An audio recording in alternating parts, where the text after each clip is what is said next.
अब ये तो बहुत बड़े नेताओं की बातें हैं, मेरा तो बहुत छोटा सा स्तर है। मुर्गी चोर हूँ और चोर नहीं हूँ, चोर मुर्गी का हूँ, बकरी का हूँ, भैंस का हूँ। प्रधानमंत्री जो हमारे देश के हैं नरेंद्र मोदी, उनका आज जन्मदिन है, उसको लेकर क्या कहेंगे? आज के दिन वो इस देश को शांति से चलाएंगे, प्यार मोहब्बत कायम करेंगे, नफ़रतें ख़त्म करेंगे। सत्ता रहे या न रहे, अपने नाम को ज़िंदा रखने के लिए वो करेंगे जो उनसे पहले किसी ने न किया हो, अच्छाई के लिए। ऐसी हम उम्मीद करते हैं और ऐसा ही उन्हें करना चाहिए, क्योंकि वो इस देश के सबसे बड़े व्यक्ति हैं। आजम खां इसलिए मारे जाते हैं कि वो कभी भी अपने किसी कार्यकर्ता पुचित के यहाँ एट रैंडम जाते हैं। आज भी आप हरिंदर ताऊ के यहाँ आए, कुछ खास वजह? क्योंकि आईटी की रेड के बाद हमने ये देखा कि कई लोग सहम जाते हैं, घर से नहीं निकलते, डरे से महसूस करते हैं। मैंने बहुत पहले कहा था एक फ़कीर के यहाँ क्या मिलेगा।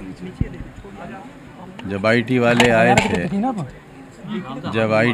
आए थे पहले दिन से सबने यही कहना शुरू किया था, कुछ नहीं मिलेगा। मेरे छोटे बेटे के पास 9,000, बड़े बेटे के पास 2,000 और मेरे पास 3,500 रुपये थे। मेरी पत्नी के पास 100 ग्राम के करीब, जिसकी 4 लाख रुपए के करीब कीमत होती है, बस यही जेवर था। और जो नहीं था वही हमारी दौलत है।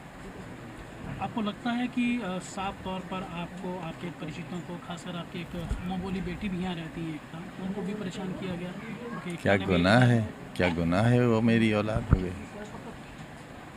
क्या इसे मिसाल नहीं बनाएंगे लोग? जब मेरी बीवी बीमार थी गंगाराम में और उनके आर्टिफिशियल कमर पड़ना थी, आर्टिफिशियल रॉड्स डली, 2 स्टील प्लेट्स पड़ी और उसके अंदर सीमेंट डाला गया, तो क्योंकि मेरी कोई अपनी बेटी नहीं है तो मेरी बीवी का टट्टी पेशाब कराने वाला कोई नहीं था। उस वक्त जो सेवा उसने की थी वो मेरी 4 बेटियां होती तो वो भी नहीं करती। आप वहाँ जा रहे हैं उनसे मुलाकात करने? नहीं, रिश्ते टूट गए इस दौर में, क्योंकि रिश्ते दिलों से होते हैं, राहतों से होते हैं। एक ऐसा दौर आया जब हर शख्स डर गया, और डरा हुआ लोकतंत्र गुलामी से भी बुरा होता है। ये डर किस बात का? बेटी हिंदू है, ये आप हमसे, ज़माना जालिम है, सत्ता अनर्थ पर उतरी हुई है। हम चोर हैं? बताओ आप, हम चोर हैं? हम पर हज़ारों करोड़ रुपए के पैसे निकाल दिए, हम कब्र में ले जाएंगे इस विश्वविद्यालय को, कितना और जिएंगे? मदन मोहन मालवीय जी बैठे थे मंदिर की सीढ़ियों पर, भीख मांग रहे थे, लेकिन एक राजा ने उस हाथ को पहचान लिया कि ये भिखारी का हाथ नहीं है, और हाथ पकड़कर उठा लिया। इसी तरह सर सैयद अहमद खां रईस के पास पहुँचे, रईस अलीगढ़ के पास, और कहा कुछ दो, तो रईस ने कहा हाथ बढ़ाओ। सर सैयद ने हाथ बढ़ाया, उन्होंने हाथ में थूक दिया उनके। सर सैयद ने मुट्ठी बंद कर ली और कहा शुक्रिया, वही तो दोगे जो था आपके पास। ऐसा नहीं है कि लोगों के साथ अपमान नहीं हुआ है। ये टाटा बिरला का इंस्टीट्यूट नहीं है, ये मिशन है। यहाँ जो CBSE बोर्ड के स्कूल्स हैं जिनमें गरीब बच्चे पढ़ते हैं, उनकी फ़ीस प्राइमरी स्कूल के बराबर है। माँ बाप नहीं है तो कोई फ़ीस नहीं, साल में 2 ड्रेस फ्री, किताबें फ्री। माँ बाप में से एक नहीं है तो 50% कंसेशन। और जिनके पास लेबर का सर्टिफिकेट है, पत्थर तोड़ने का, रिक्शा चलाने का, ठेला लगाने का, उनसे मात्र 20 रुपया, और 20 रुपया भी इसलिए कि वो ये ना कह सकें कि हम खैराती स्कूल में पढ़ के आए हैं। उस इमारत को भी सरकार ने खाली करा लिया। सुना होगा कहीं? क्या पूरी दुनिया में कोई ऐसा इतिहास है जब से दुनिया बनी है कि किसी शैक्षिक संस्थान पर इनकम टैक्स का रेड हुआ हो? खुद भारत की ही कोई मिसाल बता दीजिए। बच्चों का इम्तिहान था, उनको भगा दिया गया, 6 दिन के लिए यूनिवर्सिटी बंद कर दी गई, दरवाजे तोड़ दिए गए, कीमती शीशों के दरवाजे चकनाचूर कर दिए। यूनिवर्सिटी जो है वो शुरू से ऐसा लगता है कि निशाने पे रही है। इसलिए कि मैं कमज़ोरों को पढ़ाना चाहता हूँ और लोग चाहते हैं कि कमज़ोरों को सिर्फ पंक्चर जोड़ना चाहिए। सर 2024 का लोकसभा चुनाव बहुत नजदीक है, INDI का गठबंधन हो चुका है, ऐसे में क्या लगता है 2024 इंडिया कहते हुए क्यों शर्म आती है?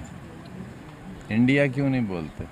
सर उसको लेकर तो खुद अब ये कह दिया है, भारत को लेकर अब एक नया विवाद बन गया है कि इंडिया कोई विवाद नहीं, कि इंडिया नहीं रहेगा भारत। कोई विवाद नहीं। इंडिया भी रहेगा, भारत भी रहेगा। तो इंडिया गठबंधन को किस तरह देखते हैं सर? उसके लिए ये देखते हैं, ऐसे नौजवान देखते हैं, ऐसे जियाले देखते हैं, ऐसे बहादुर देखते हैं, जहाँ धर्म जाति की कोई दूरी नहीं है, बल्कि इंसानियत को साथ लेकर आने वाले कल के लिए, नई नस्लों के लिए एक नए ख्वाब का मंसूबा है। आपको लगता है कि 9 साल के काम को कोई एक प्रॉपर जगह नहीं मिल पा रही, तो एक नया विवाद छिड़ा गया इंडिया और भारत, ताकि लोग इसमें उलझ के रह जाएं?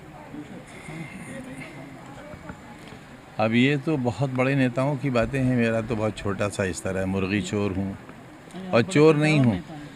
चोर मुर्गी का हूँ, बकरी का हूँ, भैंस का हूँ, लेकिन दफ़ाएं डकैती की लगी हैं।